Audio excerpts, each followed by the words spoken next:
नगर निगम मामले में महापौर जगत बहादुर सिंह अन्नू का कहना है कि पहले जबलपुर शहर में लगभग 30% हिस्से में जल प्लावन होता था, लेकिन हम लोगों और अधिकारियों की तैयारी के बाद जल प्लावन कुछ हद तक कम हुआ है।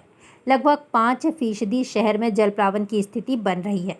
महाराजपुर, बेलहरी, महाराणा प्रताप वार्ड के कुछ हिस्सों में जरूर जल प्लावन की स्थिति बनी हुई है, जिसे रोकने हम लोग पूरी कोशिश कर रहे हैं। आगे महापौर ने कहा कि नई कॉलोनियां बन रही हैं, जिसमें लोग काफ़ी ऊंचाई में घर बना लेते हैं और वहीं बिल्डर के द्वारा कॉलोनी बनाई जाती है, जिसमें सही नाली की व्यवस्था न होने और पानी की निकासी न होने से लोगों के घरों में पानी भरने लगता है। निश्चित तौर पर लोगों का नुकसान होता है।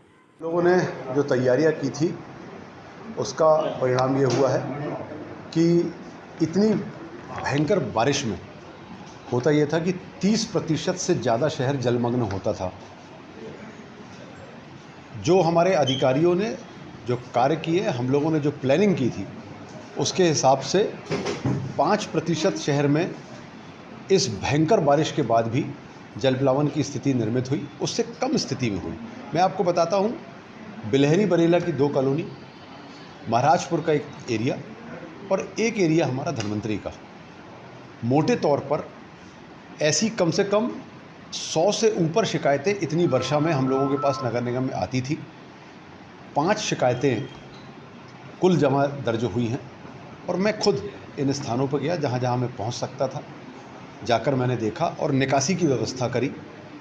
इसका बहुत बड़ा कारण यह है कि जब नए जो डेवलपमेंट हो रहे हैं, लोग जो निर्माण कर रहे हैं, जो कॉलोनीज़ बन रही हैं, वो उनकी हाइट बहुत ऊंची करते हैं और उसमें जो नाले की व्यवस्था है, निकासी की व्यवस्था है, जो प्राइवेट बिल्डर्स करते हैं, वो उस व्यवस्थित तरीके से नहीं करते, जिसके कारण तकलीफ़ें आती हैं।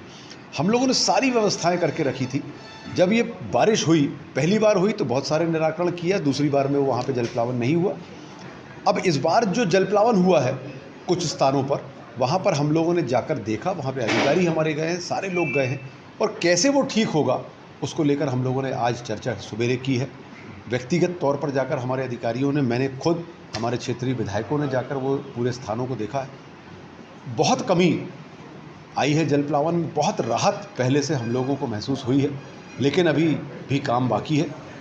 मैं मानता हूँ इस बात को कि जल प्लावन को एकदम से रोका नहीं जा सकता, चाहे मुंबई हो, चाहे सिंगापुर हो, चाहे कोई भी शहर हो, लेकिन हम लोग का ये काम है कि किसी भी हालत में जल प्लावन ना हो, क्योंकि जब जल प्लावन होता है तो बहुत नुकसान लोगों के घरों का होता है। पहले से राहत बहुत है, परंतु फिर भी अभी काम बाकी है और निश्चित तौर पर हम लोग आगे और बेहतर काम करेंगे और जल प्लावन से मुक्ति दिलाने की पूरी कोशिश करेंगे।